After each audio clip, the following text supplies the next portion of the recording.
sort of the story. Why are you so quiet today? Oh my god. It's a secret. You guys, welcome to our secret club where we tell each other stories, and also you are here, which welcome honestly to is at least... sexy little secret. That means there's at least 3 people, and there was some famous quote from history where someone was like, 3 men can keep a secret if 2 of them are dead. So... Isn't that the Pretty Little Liars theme song? Nope. It is! That's the only way anyone knows that saying. Max is a secret Pretty Little Liar head. Oh. That's me. That's her. I don't know anything about Pretty Little Liars except that my little cousin was obsessed with it. And she was like, I went to go visit her when she was like 13 years old. And she goes, my show's on, so be quiet, okay? And I was like, oh, okay, yeah. I was like 22, like, sure. Bossy little thing. And we sat down and the first thing that happened was episode 1. This girl was like, I went to a bar last night with my fake ID and I fucked a grown man. And everyone's like, good. And she's like, not good. It was my teacher. And everyone's like, bad. And I was like, what is this show? Like, just the weird opening of a porn, and that's the whole show. Embarrassing thing about me is that I cannot keep straight the difference between Pretty Little Liars and Big Little Lies. I can't keep straight, this is less egregious more egregious because that one actually makes sense. Mm-hmm. I mix up Pretty Little Liars and Vampire Diaries in my head because they all look identical to me. It's fair. The same show. Having watched the entirety of the Vampire Diaries recently and none of Pretty Little Liars, I can confidently say that you are right. The first episode of Pretty Little Liars, this is not interesting to the podcast. The first episode of Pretty Little Liars is almost shot for shot the first episode of Grey's Anatomy, except it's teenagers fucking their teachers, so it's all breaking the law. And Grey's Anatomy is at least a resident who accidentally fucked like a doctor. Because they were both at a bar, and they're both, like, consenting adults, so they didn't realize, like, oh, I might be hooking up with somebody I work with, potentially. And then she went to work, and she was like, fuck. And he's like, oh, no. Oh, nuts. And then they fell in love, and they became Deredict? Is that the couple name for Meredith Grey and Derek Hofstetler? Anatomy? Oh. It's one of them. Meredith Grey and Derek Anatomy. And that's the show. Okay, well, welcome to the show. This is a folklore podcast. This is a podcast where we tell each other some stories. And also you are here. Or are you? Or are you watching Grey's Anatomy? Did you leave after we talked about Pretty Little Liars for 3 minutes? Come back. Because that would be fair. Come back, we're done. But also be sure to subscribe to our new podcast where it's sort of Grey's Anatomy, where we just recap every episode of Grey's Anatomy based on guessing. We actually should do that. No, we shouldn't. If That's a bad idea. If we make a Patreon, I think we should take shows, like one season of like different shows, and then guess what everything's about and try to fill in the blanks based on the title. And maybe the description. Enough. I think if we start a Patreon, we should do literally anything that anyone asks us to do. That's an OnlyFans. Morally... You are, describing an OnlyFans, and you gotta stop. I know. I'm addicted to describing OnlyFans. You might be Meredicted. Deredicted. I'm still figuring it out. So, who's going first this week? You are. I am. Isn't that wild? It is. Because we released the episodes one at a time last week's. Oh, yeah. And now it's my turn. Woo! Before we jump into it, we should tell you guys right off the bat, in case you stop listening to us at the end, which you shouldn't, there's fun little things at the end there, that we have Instagram, TikTok, Goodreads, Twitter, Gmail, everything is sort of the story. That's all it. One word? All one word, all lowercase, sort of the story. It doesn't like roll up, when you look at it, it's not like one of those usernames that you're like, oh, I know what that says. Yeah. But it does keep you guessing. It certainly does. And if you're looking to start your own podcast, try out Buzzsprout as your platform. Your listing platform. It's really great and we love it. And if you sign up through our website, then you get like a $20 gift card to Amazon. So you might as well just try it. You're going to be doing it anyway. Mm-hmm. Cool. The sign up link is in the show notes for all of the episodes. What did I say? Website. Go to our website. We don't have a website. Okay, we technically do, but it's through Buzzsprout. Put the link on it, and then you can get money. Oh, no. Also, though, Buzzsprout also sets you up with your own website. Our website is cute as hell. It has all of our episodes on it. Oh, that's nice. Yeah. Anyway, we love Buzzsprout, and that's the whole story. I'm gonna go kill Francis. No, my dog. He's in there just going, like the Grudge. Yeah, my dog is Tina Belcher. He is. At all times, if he's not doing exactly what he wants to do all the time, he is making the Tina Belcher sound where he's just like,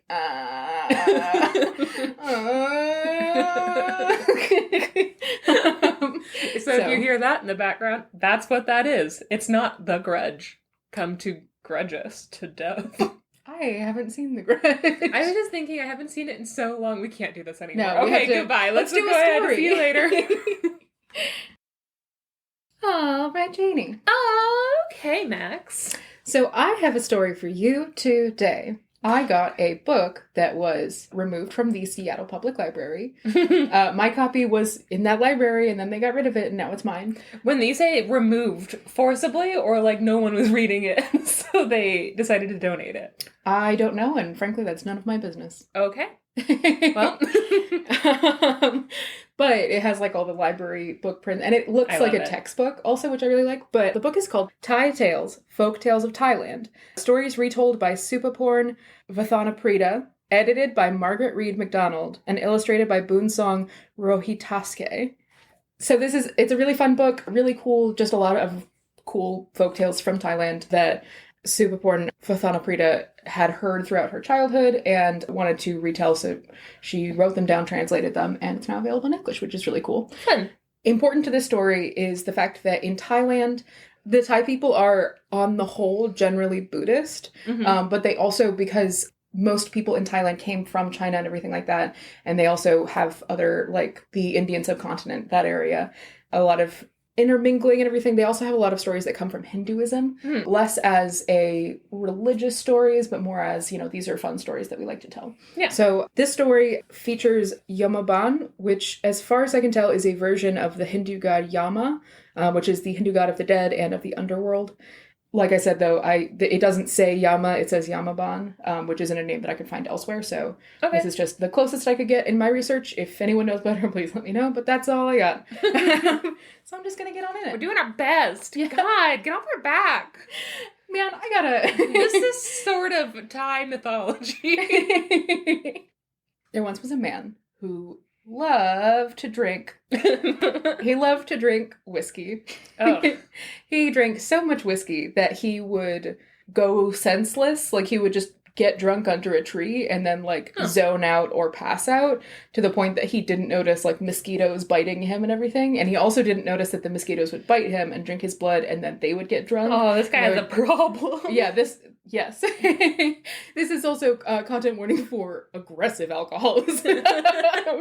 So he has, one thing that he loves to do in this world, and that is drinking whiskey. It's good to have a hobby. Yes. You want to diversify, though, for sure. For sure. That is the moral of the story. Oh, okay, good. Kind of.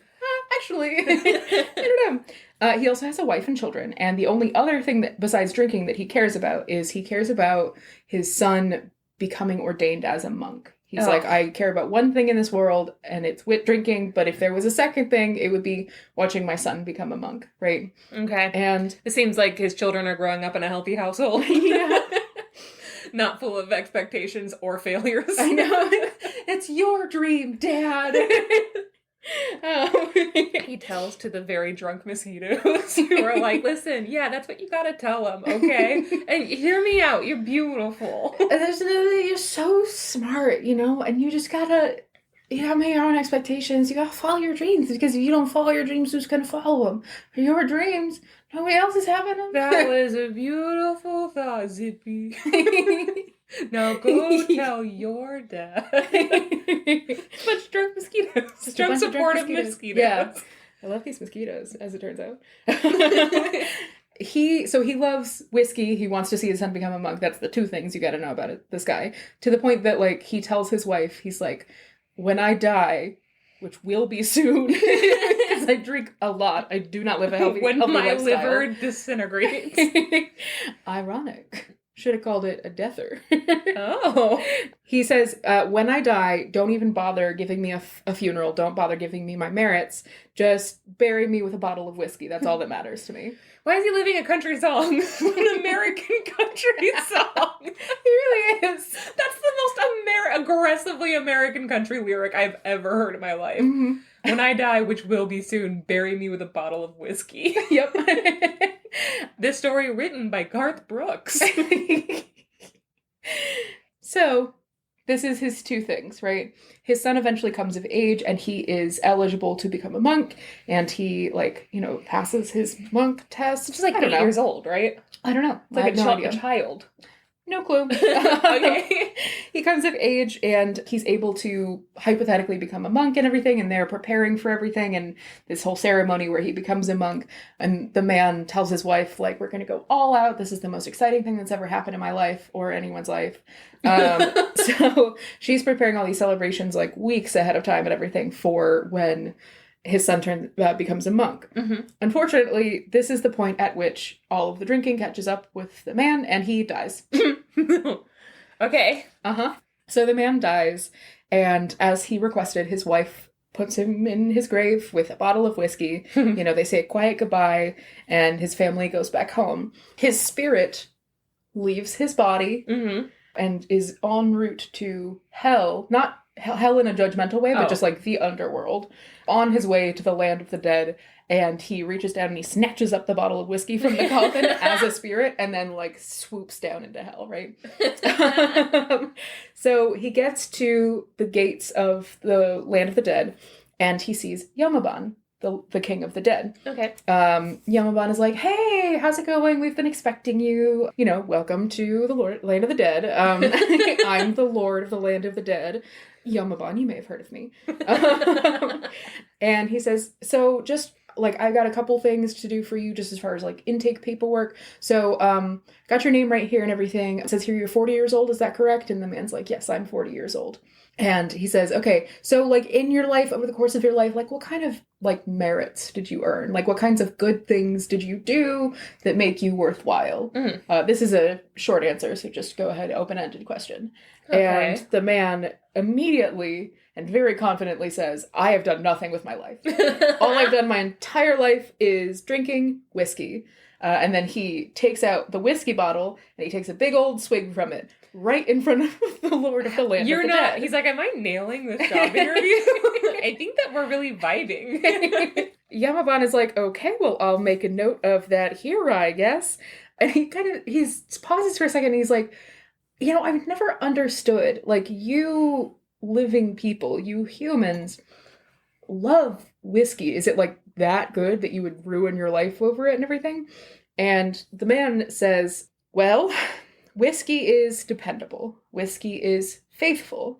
If you drink a lot of whiskey, you will get drunk. If you don't drink a lot of whiskey, you won't get drunk. And then he tips his cowboy hat and he rides away on his steed. Yeah. He says, if you drink a lot of whiskey, you're gonna have to pee a lot. If you don't drink a lot of whiskey, you won't have to pee as much. Whiskey is dependable. You can always count on whiskey to do exactly what you expect it to do. And then he takes out a glass and he pours a glass for Yommaban. Where'd he get a glass? Great question. Yommaban takes the glass and takes a sip out of it and is like, I don't really get it. This kind of tastes bad. I don't really get it. I mean, it's he's a bad influence on the devil. Come on. Yeah, so Yommaban takes a sip of whiskey. He's like, I don't really like this. And then he takes 3 more sips of whiskey and he's like, I like it a little bit. Oh no, that's how they get you. So the man just sits down with Yommaban and they just keep drinking whiskey and talking, and they keep drinking until the bottle is empty. Mm-hmm. And the man pours out the last drop of whiskey into Yommaban's cup, sets the bottle down, is kind of like, oh. No. And then he gets really sad and he starts crying. No! And Yommaban is like, hey man, what's up? And the man is just sobbing and he's like, I never did anything, and my son, I didn't even get to see him become a monk. Yommaban is like, hey, man, hey, you didn't do your best, but you did something. But you sure did. The man starts sobbing even harder. You technically were alive. And Yommaban is kind of like awkwardly sitting there like, oh, I don't know what to do in this situation. And he just sort of starts like idly flipping through his record book, right? And he sees the man's name and he sees next to it, 40, which is like, that's how old this man is going to be when he dies, right? And he thinks to himself, he's like, 40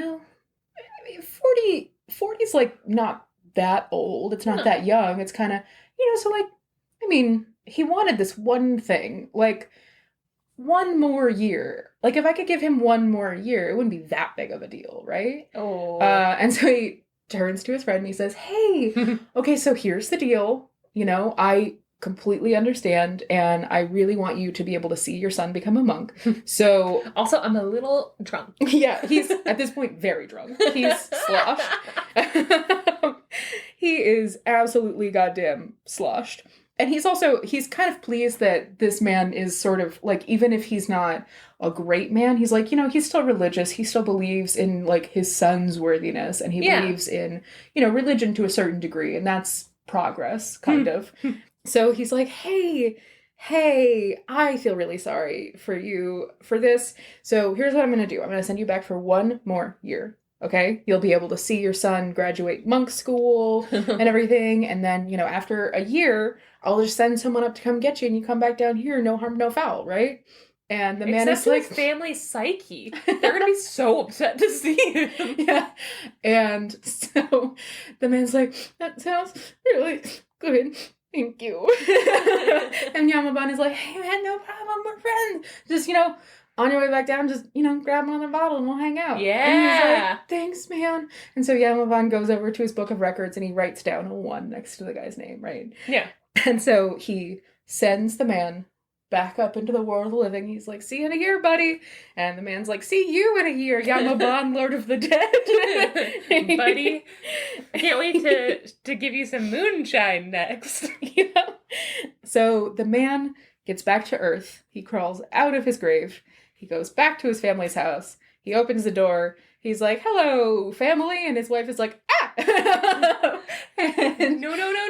He explains what happened. He's like, oh, I went down to the land of the dead. And then I hung out with Yommaban. And I told him about how proud I am of my son. And how I just wanted to see him graduate. So he said that I could come back for 1 year. But he's going to come get me at the end of the year. So, like, this has a limit on it. And he explains to everyone, like, this is how this works. So... he helps his wife prepare for this monkly celebration for his son. And, his son passes all of his monk SATs. We're really lacking the research here. Also, you can't say monkly. That's not a word. Monkly. If he was bisexual, it'd be bi-monkly. And you'd get it twice. A monkly sounds like a Pokemon that looks like a monkey. Like it sounds like the word homunculus, but like you're trying to be cute. Yeah, it's like he's like a little bit homuncly. Yeah. I just don't think monkly is a word. He's like golem-ish. Also, monk SATs is not a thing. I didn't research. Go ahead. I don't know how this works. Oh my god. So, his also, son I'm pretty sure he's like 8 years old. I don't know. He could be an adult. It says that he comes of age to be a monk. Yeah, but I think I think you come of age to be a monk as a child. He's only 40. He's not like 18. It could be. Okay, go ahead. Anyways, however old this child is, he passes his monk SATs. Sure. And, he is anointed as a monk. Ordained? He's ordained as a monk. And, his father gets to see him and he's in the audience, like, fully crying. Aww. And also definitely drinking heavily out of a flask and everything. Yeah. And he's like, well, great. Now that's the one thing I wanted to do with my entire life. So they go home, they have the celebration for his son. And then he's like, great, I don't have anything else I need to do on Earth. So I guess I'm just spending time until I go back down. So he starts drinking. Of course he does. He didn't stop drinking. He didn't stop drinking. He was drinking at the ceremony. He barely remembers that ceremony. So he keeps drinking. He spends the rest of the year just drinking and drinking and drinking. And especially towards, the anniversary of his return, he's like, it's coming up, and he drinks more and more heavily and everything. Mm-hmm. And then the day comes when someone's coming to fetch him back to the underworld, and he's already said goodbye to his family, finished up all of his affairs and everything like that. Mm-hmm. And he's just waiting. And day turns to night, and nobody shows up to pick him up. Oh, no. And then the next day, nobody shows up to pick him up. And... Yommaban, what the hell? Nobody shows up. And a month passes. Nobody shows up. 2 months. 3 months. 4 months. This is actually a nightmare. And then 10 years. Whoa. And then 20 years. And then 40 years. And every day he wonders if it's going to be the day that he's going to be fetched back to the underworld. And he gets old. Yeah. His son continues on as a monk. His family continues to age, as does he. His body's getting more and more sore, especially because it's a body that was not designed to last past 40. Oh, no. And he's been drinking like a madman this whole time. So he just keeps getting more and more sore and crooked and achy. And he's, 40 years go by. He's 80 years old, and he's just tired. He's quit drinking because it's just not fun anymore. And he doesn't want to deal with the symptoms forever. Yeah. Turns out peeing a lot when you're 40 is different than having to pee a lot when you're 80. So keeps getting older and older, and he's like, what's happening? Like, am I being punished for something? Like, why is this happening? And you can never live. No. Like, there's nothing you can do. Like, you don't want to start new projects. You don't want to meet new people. Mm-hmm. Like, that's it. You're just in constant limbo. Yeah. Okay, go ahead. It's terrifying. Meanwhile, Yommaban, in the underworld, 40 years goes by, and he's like, kind of feels like it's been more than a year. Like, I'm not great at keeping track of human time, but it feels like it's been more than a year, and he hasn't been back yet. And so after 40 years have passed, Yommaban is finally like, this seems weird, right? It seems like he would be. And so he opens up his record book. Yeah. And he says to himself, well, now I understand about this drinking business. No wonder whiskey is said to be bad for you. It must really fog your mind. I have never made a mistake before, but now I have. And he looks in his book, and he sees in front of him, it says, the man's name and his original death age, 40. Mm-hmm. Yommaban wrote the number 1 next to it. Oh, no! So now the man's death age is 401. And that's the end of the story. That's hilarious.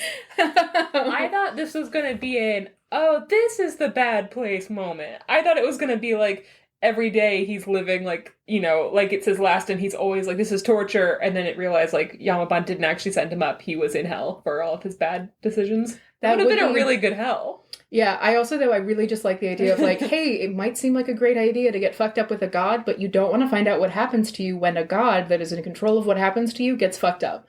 Yeah. I also love, this is, like, an anti-drinking PSA. Yeah, it's, like, this is in the category within, so this book is split into categories. There's, like, regional tales, there's Buddhist tales, there's all kinds of different things. This is under the humorous tales. Yeah, like, I loved it. That was very It is very funny. It is also very fucked up. You know how in sororities you have like a sober sister? Mm-hmm. I don't know like that, but sure. A sober Satan that now is like, oh yeah, no drinking here in the underworld. This is Also, I'm calling him Satan because I see Satan as a very lovable figure. Yeah, he's, from what I saw, like Yama in Hinduism, not Yommaban, because I couldn't find anything about Yommaban. This is the only place he's ever mentioned that I could find online. Yama is, some say that he's like the first person who ever died, and that he was, a very kind and goodly king, and that when he died, he was put in charge of guiding all the other souls into the underworld and everything like that. Okay. And then later on in Hindu mythology, he becomes more of a like spirit of judgment, where it's kind of like, so when he's like asking him for his stats, like he's trying to figure out where to put him. Yeah. Okay. Potentially. It's kind of like the what is it? Like weighing your heart against the weight of a feather or something like that kind of deal. But I'm not really sure where in that timeline this story comes. I just really like the idea of just this, like, jolly old king who rules the underworld now, who's like, so what's this whiskey business all about? Oh, whiskey business. Pretty great. I really enjoyed that. Yeah, just a fun little guy. He's a fun little guy. There's also an entire section in the story of liars' tales, which is they explain in the book that there's a tradition in Thailand of lying as entertainment. It's kind of like storytelling, but specifically you're like, they have an area called like the Liars Pavilion that you can go to and like compete with people over how good your lies are. And there's another story which I thought about doing, which is just a really short little one. It's called The Clever Woodcutter, and it's about this woodcutter who, like, he is not afraid of any tree. He'll cut down any tree, like the big ones that everyone else is afraid of. He'll cut down the big trees. I'm not afraid of any tree.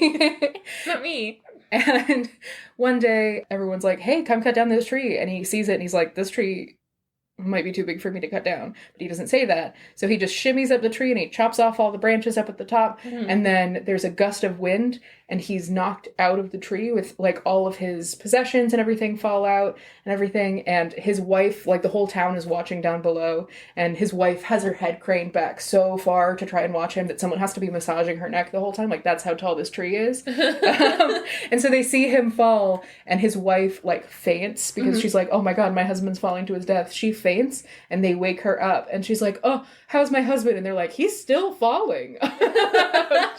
And he falls all the way to the ground, and he lands in a river, and all the water in the river splashes out, and it gets the whole town wet, and there's a sound, like the sound that can be heard for many, many towns all around and everything, and it's just a Looney Tunes cartoon. Yes, exactly. And so then finally everyone, like, regathers themselves, and they go to the center of this crater where this man has fallen, and they just see him on his side eating beetle nuts out of a little pouch on his this is fully like Bugs Bunny. Yeah, just fully, like, what is it? David Hasselhoff. Yeah, fully Hasselhoffing in the middle of this crater and, like, eating beetle nuts, and he's like, I really need to get out of this woodcutting game because I barely had time to get all of my possessions that were falling all around me and put them back on my body before I reached the ground. When I was a young man, I was so quick that I could have gotten all of my things and then woven 2 baskets while I was still in the air. And that's the whole story, and I just think that's great. That's just Thai Looney Tunes. Yeah, that's absolutely. Fantastic. It has a very, like, Kung Fu Hustle feel about it as well. Yeah. I love it. So yeah, this book is really fun. I skimmed through a bunch. I looked at a lot of them before I chose this one, and they're all winners. So if you guys are interested, it's a really good book to pick up. And we will put the picture on our Instagram. Yeah. Woo! Yeah. And on the Goodreads if I can find it, which I will be able to. It was in a library. Okay. Do you want to take a quick break? Yeah. Okay, goodbye. No, not goodbye. Forever. No. See you later.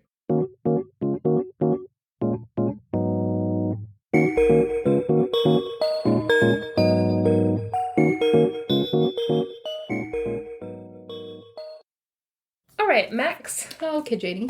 Max, okay. I have pulled another one from an illustrated treasury of Swedish folk and fairy tales, illustrated by John Bauer. And I've used this author before, I'm almost positive. I think she wrote the Tom T story.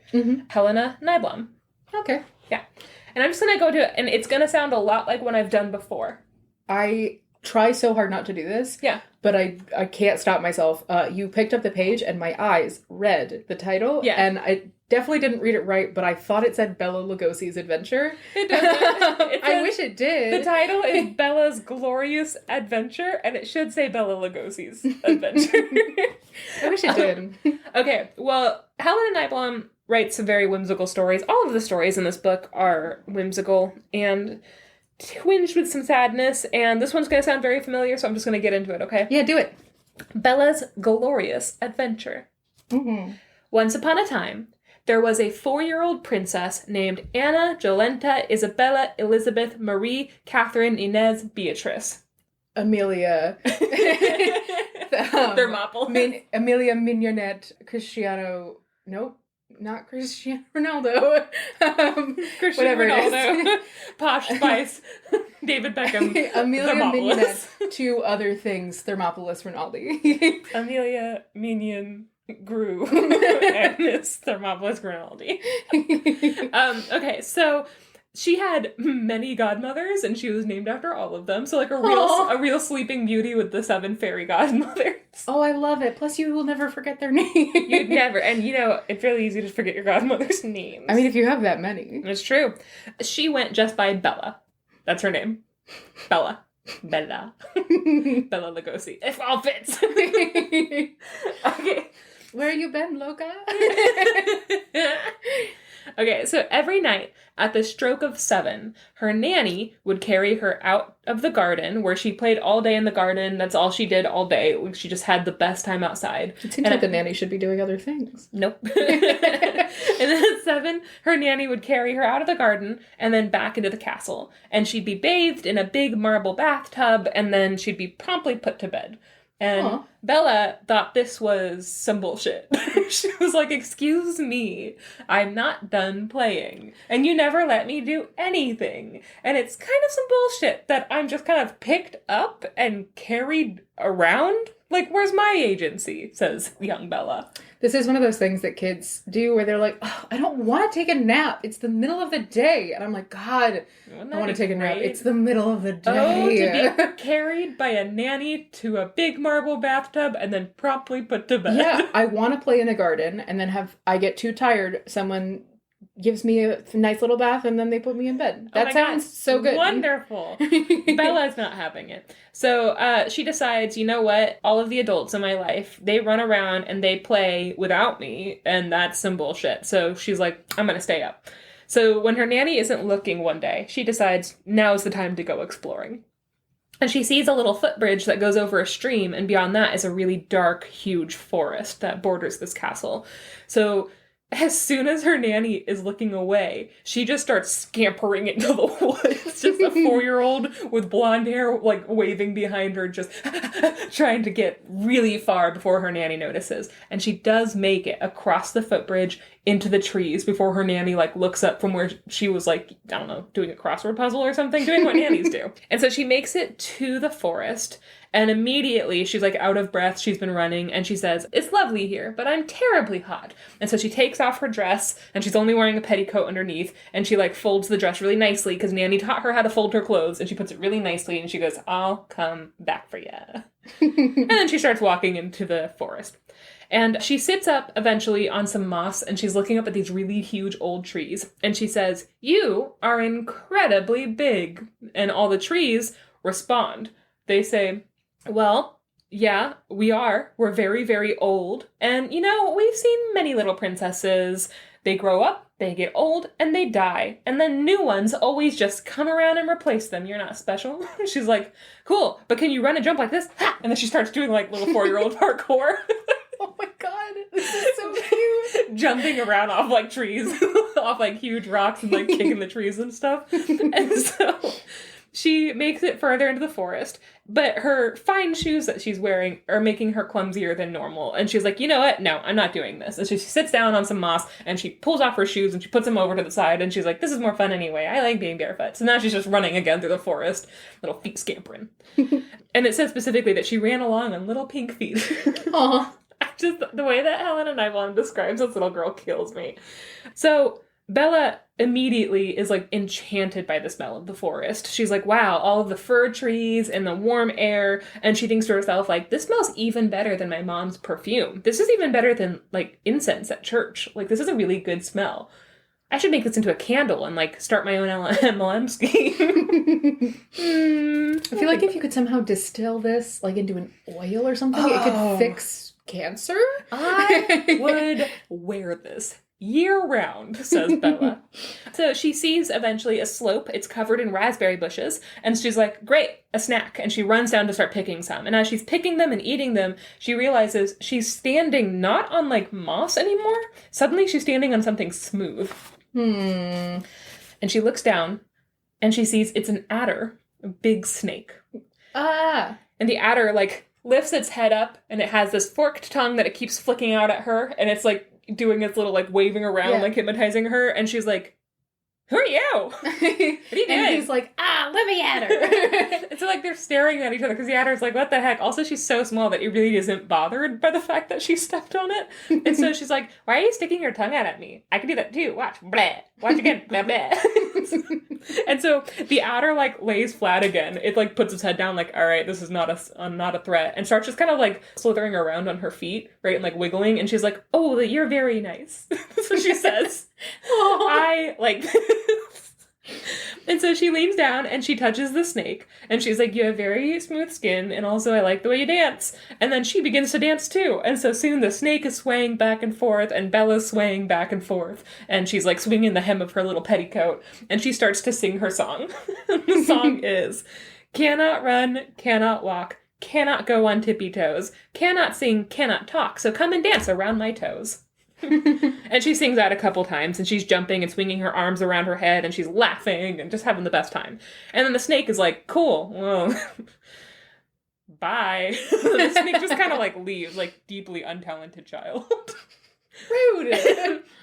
And it disappears between the bushes. And she sings her song again, and at last she kind of gets tired of dancing alone, so she just, like, turns back and goes back to the raspberries, like, all right.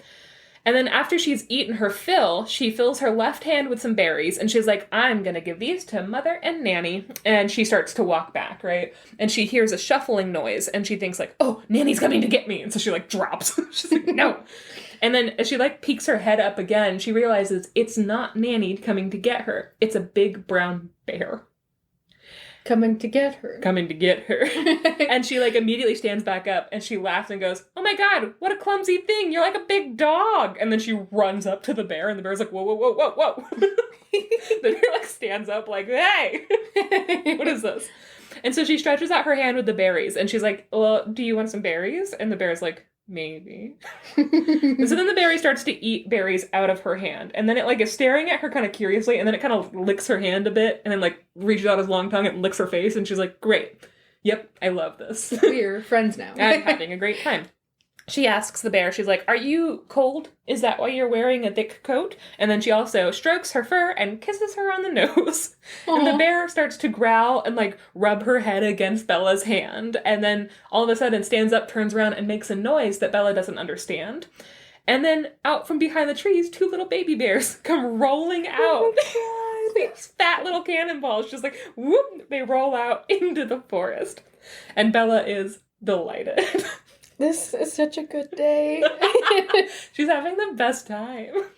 So immediately she's like, are those your babies? Oh man. And she starts, like, cooing, and she's like, I don't have any more berries left, but I can show them where they are. And so she takes the baby bears and she shows them where the bush is, and she even helps them, like, reach berries that are higher up than they are. And, you know, she's having a fun time. She's eating raspberries with bears. Mm-hmm. And then eventually the baby bears begin to fight over one branch. And she's like, there are many other branches on this bush, but they want that one branch, and they're just, like, going at it. So eventually the mother bear comes up and tries to separate them, and they eventually forget the berries. And the 3 of them make their way into the forest and disappear.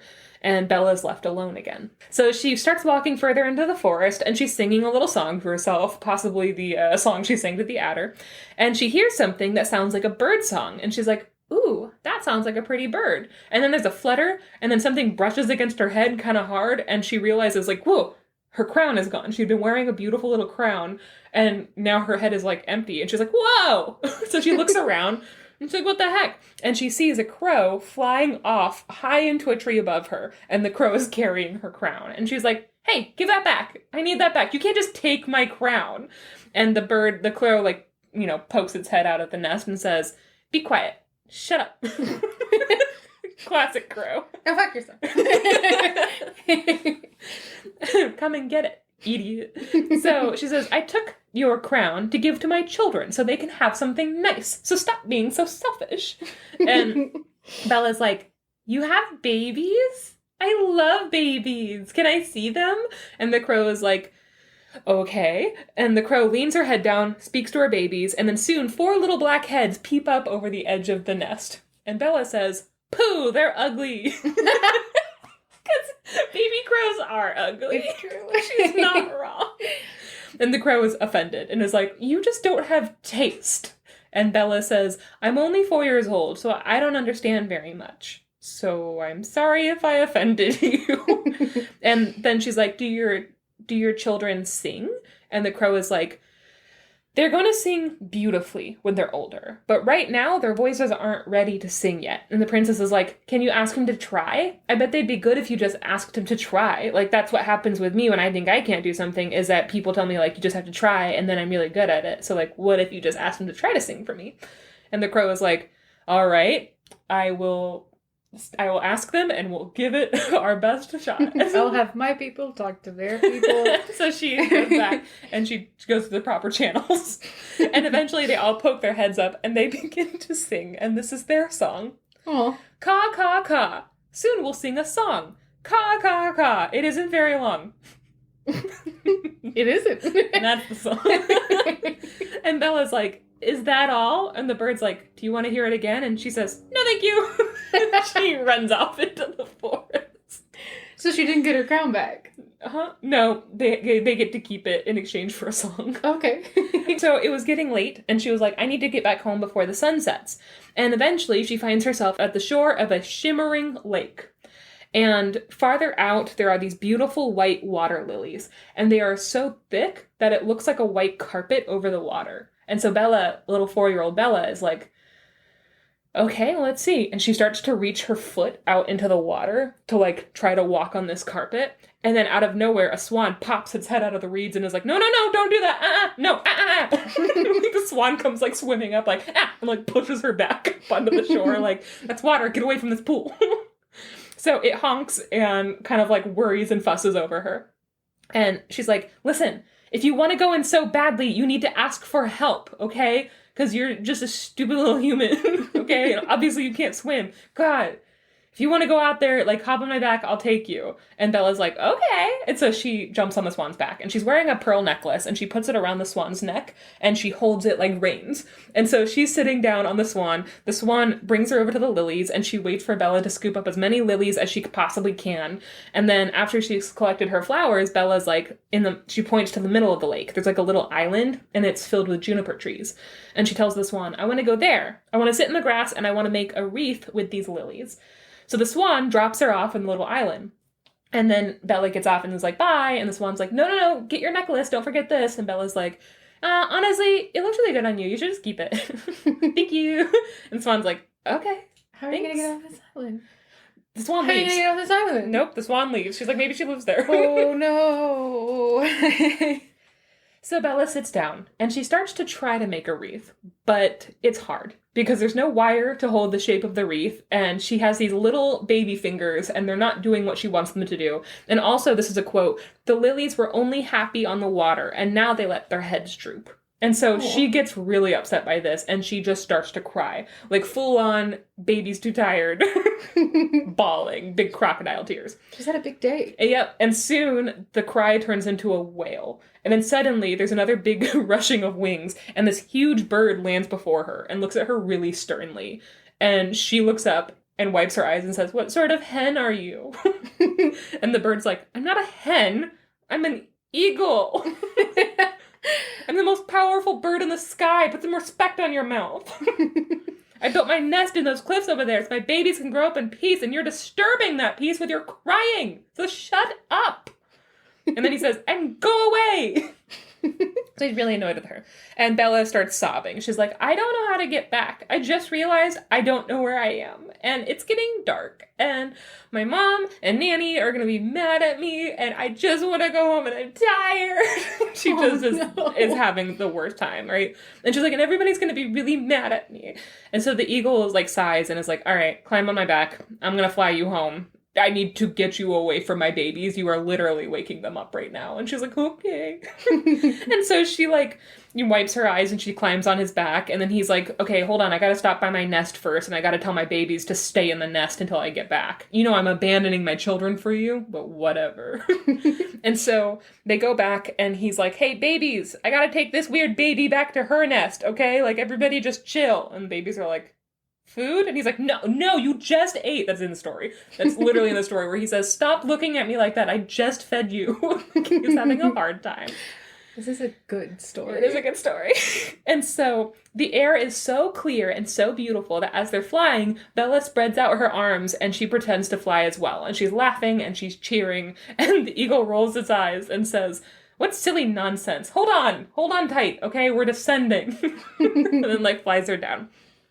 It shoots down to the castle, and it saw the castle before Bella did, right? He's like, "There's your castle," and all she sees is, like, just basically, like, trees. And then the closer they get, the more she realizes, like, oh, I guess there is a tiny house down there. And then it gets bigger and bigger until she sees her castle. Because he has eagle eyes, so excellent vision. Mm-hmm. And he drops her down in the gardens, like, off to, like, towards near the forest, but, like, she can still see the castle. And she's like, "Thank you for bringing me safely home. I want to give you something to say thank you." And he's like, "You don't have anything." And she's like, "That's true. Oh, here, just take my petticoat." And she takes off her petticoat. Right now she's completely naked. And she gives him the petticoat. And she's like, "There you go." And he's like, "What am I going to do with this?" And she's Use it to line your nest. She says, "Cut it up and make little coats for your children." Aww. And so he takes the petticoat and he's like, "Yeah, I'm going to line my nest with this. Thank you." And he flies off. And the princess runs naked through the gardens, just having the best time, barefoot, like covered in berries with sticks in her hair. She's like, "Woo!" And in the palace, as you can imagine, everybody's really worried about her, and they're frantic because she disappeared, and the nanny's like, "Oh fuck, I'm gonna get executed." And her parents are in tears, and they're convinced they're never gonna see her again, and they're in their bedroom just wringing their hands, like, trying to figure out what to do. And she opens the door to their room, and she runs to them, screaming, "I'm back!" and, like, laughing and having the best time. And the queen catches her and is like, "Where have you been? Also, where are all your clothes?" And Bella looks down, and then gets really crestfallen and says, "I can't remember." And then she looks around again and she's like, "But don't be angry with me, for I am fine. I had such a glorious adventure." The end. Aw. Yeah. I was so scared at every point that there were going to be consequences. I know, because this story is Leap the Elk and Little Princess Cottongrass. Mm-hmm. Except with the world's sweetest ending. Yeah. I was stressed. Yes, that was really stressful because it was so nice, and I was like, when does this become terrible? Never. It reminds me of a Miyazaki film, yes, right? It really Can't does. you imagine all of this happening, like, illustrated by Miyazaki? Yeah, it's got very big Totoro vibes. It really does. It really does. It's just very, quaint, I think, is the only word to use for this. Mm-hmm. I love all the animals. I love all the babies. There's a lot of themes of babies and, renewal and stuff. Yeah. Super sweet. I like it so much. It also reminded me of Alice in Wonderland, of course. So I looked up, like, which one wrote it first. And there's no way to really tell because I can't ever find information really on Helena Nyblom before, like, besides just her stats. So she was born in 1843. Strength 18. Constitution 14. Looks 20.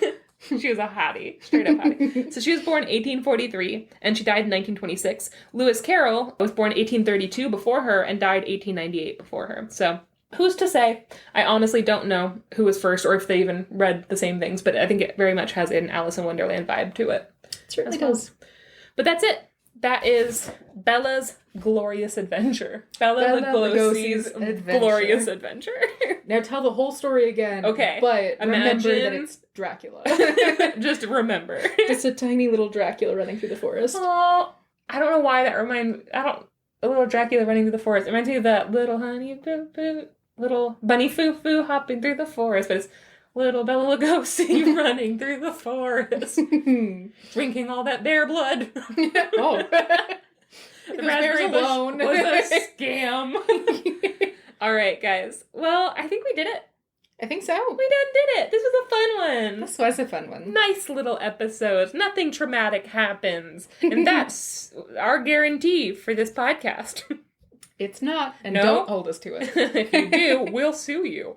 Okay, guys, go check us out on Instagram and TikTok. We'll put these books up on Goodreads. Email us at sortofthestory@gmail.com if you have any questions. Join our Discord. We forgot about that. Oh, yeah. We have a Twitter and we also have a Discord.